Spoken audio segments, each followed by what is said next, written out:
नमस्कार. कंबाईनची ऍड ही लवकरच येते आहे असं समजतंय. तर आता ऍड येण्याआधी आपण तयार असणं खूप जास्त गरजेचं आहे. जे विद्यार्थी असतात की जे पहिल्यांदा अटेम्प्ट देतात अशा सर्व विद्यार्थ्यांनी कंबाईन गट ब गट क करता जर फॉर्म भरणार असाल तर आज माझा व्हिडिओ पाहत असताना करण्याची गरज आहे का बाजूला दुसरी टॅब उघडा आणि त्यात एमपीएससीचं तुमचं अकाउंट बनवायची सुरुवात करा. आता आपण तयार असणं गरजेचं आहे. ऍड येईल. बरेच विद्यार्थी असे असतात बघा, मी तुम्हाला एकदम जनरल प्रॉब्लेम सांगतो, एकदम जनरल जे मला आलेले फोन कॉल्स आहेत त्याच्यावरनं की सर माझं एनसीएल जुनं आहे, मग ते आता परत अपलोड करू का? त्याची व्हॅलिडिटी संपली आता माझी काहीतरी मार्च एप्रिल 24 मध्ये ती संपली, आता ऍड आली, मग काय करू? मी ते काढलेलं नाही, आता उरलेले दिवस तर एवढेच त्याच्यात फॉर्म भरायचे, मग मी काय करू? क्वेश्चन मार्क आता इथे. नेक्स्ट, मॅरिड विद्यार्थिनी सगळ्यात महत्वाचा प्रॉब्लेम त्यांचा येतो तो म्हणजे की सर सगळे जुने डॉक्युमेंट माहेरचे आहेत, आता आधार कार्ड इथलं बनलेलं परीक्षेला जाताना इश्यू होईल का? किंवा नेक्स्ट अजून याच्यातले प्रॉब्लेम्स ते की सर सेंटरचं जे कास्ट आहे ते वेगळं, स्टेटचं जे कास्ट आहे ते वेगळं, मी तर ह्या एक्झामचं प्रिपरेशन करत होतो, बँकिंग, एसएससी, यूपीएससी, माझ्याकडे ते सेंटरचं आता एनसीएल आहे, इथलं नाहीये स्टेटचं, मग मी काय करू? हे बघा, हे सगळे इश्यूज आहेत. त्याकरता आता आपण तयार होणं खूप जास्त गरजेचं आहे की बाबा रे माझे हे डॉक्युमेंट तयार आहेत का? ऍड आली तर मग मला ते अपलोड करायचे आहेत आणि त्याच्यात गडबड होता कामा नये. पूजा खेडकर प्रकरण हे लेटेस्ट प्रकरण आहे जे आपल्या सगळ्यांना जागं करतंय आणि सांगतंय की बाबांनो डॉक्युमेंट्स मध्ये गडबड नसावी. ते झाल्यास हे झालेलं जे सिलेक्शन आहे त्याच्यात गडबड होऊ शकते सगळीच्या सगळी. त्यामुळे हे सगळं नसावं. डीव्ही डॉक्युमेंट व्हेरिफिकेशनला आता आयोग खूप सक्तीच्या मार्गाने बघेल, कारण पूजा खेडकर मॅटर नंतर आयोगाला स्वतःवरती कोणताही काळिंबा लावून घ्यायचा नाहीये. लक्षात घ्या, त्यासाठी आपल्याला तयार असणं गरजेचं आहे. त्यामुळे हा व्हिडिओ आहे. नमस्कार, माझं नाव आहे सौरभ राजेंद्र सोनवणे. तुम्हा सगळ्यांचं फिजिक्स वालावरती स्वागत. आपण बघूयात की हे कोणकोणते डॉक्युमेंट्स कशा प्रकारे रिक्वायर्ड आहेत. मी मान्य करतो की याचा जर तुम्हाला हा स्मार्ट बोर्ड दिसत असेल जरा थोडं ते काळं सावळं असेल, कारण मी आयोगाचीच पीडीएफ इथे घेऊन आलेलो आहे, गडबड नको त्याच्यामध्ये. म्हणून हे मागच्या वर्षी जी ऍड होती त्याचेच डिरेक्टली पुरावे तुमच्या समोर ठेवतोय की हे सगळं आयोगाला पाहिजे बाबांनो. ते बाप दाखवणे ते श्राद्ध घाला अशातलाच प्रकार आहे. ऑप्शन नाहीये दुसरा. हे सगळं लागणार आहे विथ या साईज मध्ये लागणार आहे, या फॉर्मॅट मध्ये लागणार आहे. असंच पाहिजे आहे त्यांना, तरच ते वेबसाईट वरती अपलोड होईल. तुम्ही काहीतरी दुसरं घेऊन जाल ते वेबसाईट वरती अपलोड होणार नाही. त्यामुळं याच्या सकट तयार राहा. अगदी पहिल्या डॉक्युमेंट पासून आपण जाऊया. नावाचा पुरावा, एसएससी अथवा तत्सम शैक्षणिक आर्द्रता. तुमचं जे नाव आहे ते त्याच्यामध्ये ते बरोबरच असावं. किमान याची साईज 50 KB, मॅक्सिमम 500 पाहिजे. आता इथं बऱ्याच लोकांची अडचण आहे की सर माझ्या नावांमध्ये इथे गडबड झाली. मित्रांनो, ही सॉल्व्ह होऊ शकते. पुण्यात एसएससीचं HSCचं ऑफिस आहे. तुम्ही जर त्यांच्याशी कॉन्टॅक्ट केला आणि तुमची जी बदललेली नावं आहेत त्यांच्या पुराव्यांसकट दिलं तर ते तुम्हाला बदलून देऊ शकतात. नेक्स्ट, वयाचा पुरावा.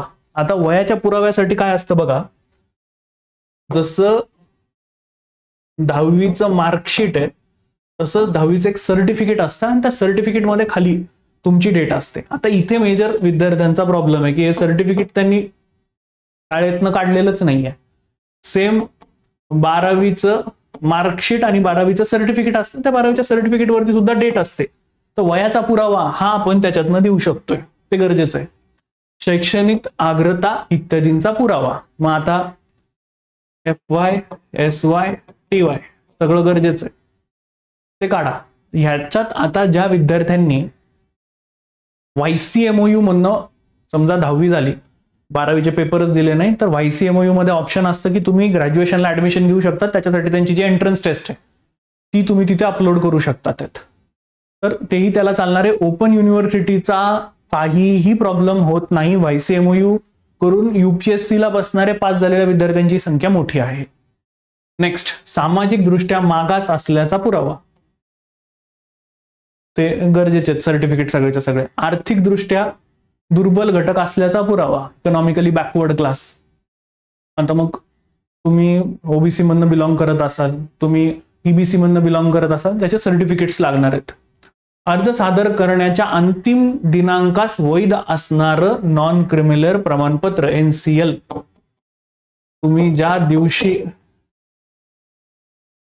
अर्ज भरतात आहेत त्याची वैधता, उदाहरणार्थ जर तुमची वैधता 31 मार्च 2024 ला संपलेली असेल आणि तुम्ही ते अपलोड करायचं म्हणत असेल तर आयोग 6व्या नंबरमध्ये काय सांगतोय नीट लक्षात घ्या, अर्ज सादर करण्याच्या अंतिम दिनांकास वैध असणार ते तुमची व्हॅलिडिटी तेव्हा संपलेली आणि तुम्ही आता म्हणाला आम्ही अपडेट करतो, चालणार नाहीये मित्रांनो.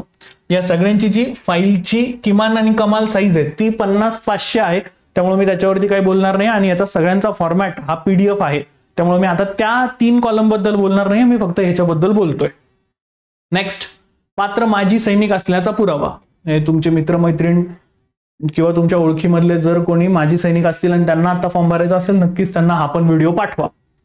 खेळाडू आरक्षणाकरता पात्र असल्याचा पुरावा. मित्रांनो आता ह्याच्यामध्ये यांनी सर्टिफिकेशनची प्रोसेस इंट्रोड्यूस केलेली आहे, म्हणजे जर तुम्ही खेळाडू असाल किंवा तुमचा मित्रमैत्रीण तर सर्टिफिकेशनची प्रोसेस व्यवस्थित झाली की नाही हे चेक करा. नेक्स्ट, अनाथ आरक्षणाचा पात्र असल्यास त्याचा पुरावा. नेक्स्ट, प्रकल्पग्रस्त जे असतील प्रकल्पग्रस्त त्यांनी त्याचा फायदा घ्या, तुम्हाला फायदेशीर ठरणार आहे. भूकंपग्रस्त असलेल त्याचा पुरावा. अंशकालीन पदवीधर कर्मचारी आरक्षणात पात्र असले त्याचा पुरावा. 14 नंबर पॉइंट वरती येतो मी. अराखीव महिला, मागासवर्गीय, खेळाडू, दिव्यांग, माजी सैनिक, अनाथ हे सगळ्यांचा दावा असेल त्याच्यात तुमचं प्रमाणपत्र जे काही असेल ते तुम्हाला सबमिट करणं गरजेचं आहे. तर स्पेशली मी जे विद्यार्थी असेल जे दिव्यांग कॅटेगरीतनं फॉर्म भरतात बाबांनो तुमचे डॉक्युमेंट्स आतापासून व्यवस्थित चेक करून घ्या, कारण आता पूजा खेडकर मॅटर नंतर आयोगाला खतरनाक जाग आलेली आहे. त्या डॉक्युमेंटेशनच्या बाबतीमध्ये आयोग मागं पुढं पाहणार नाहीये, तयार राहा. त्याच्यासाठी तुमचे डॉक्युमेंट्स व्यवस्थित चेक करून घ्या. जे दिव्यांग विद्यार्थी असतील त्यांनी त्यांच्या डॉक्युमेंट सकट व्यवस्थित रेडी राहणं गरजेचं आहे. नेक्स्ट, आता जर तुमच्या नावात बदल झालेला असेल तर त्याच्यात तुम्ही तुमचा पुरावा सुद्धा देणं गरजेचं आहे. मराठी भाषेचं ज्ञान म्हणजे दुसरं तिसरं काही नाही, 10वी आणि 12वी याचं तुमच्या मार्कशीटमध्ये तुमचं मराठी विषय होता का हे सांगणं तिथं गरजेचं आहे. लहान कुटुंबाचं प्रमाणपत्र, आता ह्याच्यात तुम्हाला ते आयोगाच्या वेबसाईटवरती पण भेटून जाईल की ते तुम्हाला फक्त स्वतःचं सर्टिफिकेशन द्यायचं असतं की माझं कुटुंब लहान आहे म्हणून असं. नेक्स्ट, हे आता बघा टायपिंग म्हणजे क्लेरिकल आणि टायपिस्टच्या जागांसाठी जे लोक अप्लाय करतात त्यांना मराठी किंवा इंग्रजी किंवा दोघांपैकी एक याचं ज्ञान असणं गरजेचं आहे. आजही सांगतोय ज्यांनी याचे कोर्सेस केले नसतील करून घ्या. गट क गट ब च्या जागा लई येतात ते इंग्लिश आणि मराठीचं टायपिंग करून घ्या. दोघं 40-40 करून टाका जिंगालाला, ठीक आहे.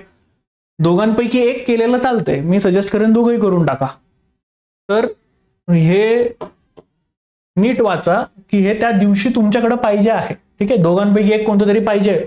जेव्हा परीक्षेचा एंड डे म्हणजे फॉर्म भरण्याचा शेवटचा दिवस येतो तुमच्याकडे ते सर्टिफिकेट पाहिजे. नसतील तर आता क्लास लावून घ्या.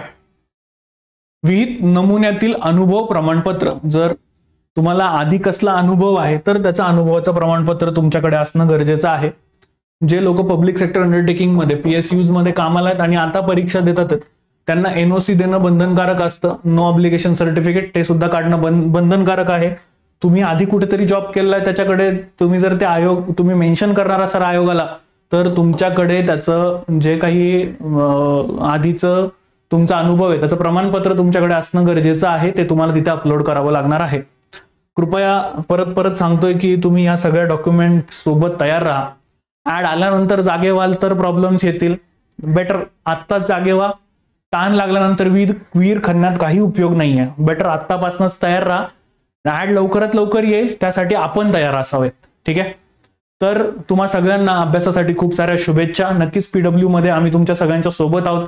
खूप सारे फ्री कोर्सेस हे येत आहेत आपल्या YouTube चॅनलवरती. त्याकरता YouTube चॅनलवरती नक्की तुम्ही आमच्या सोबत राहा. तुम्हाला खूप साऱ्या शुभेच्छा. जय हिंद, जय महाराष्ट्र.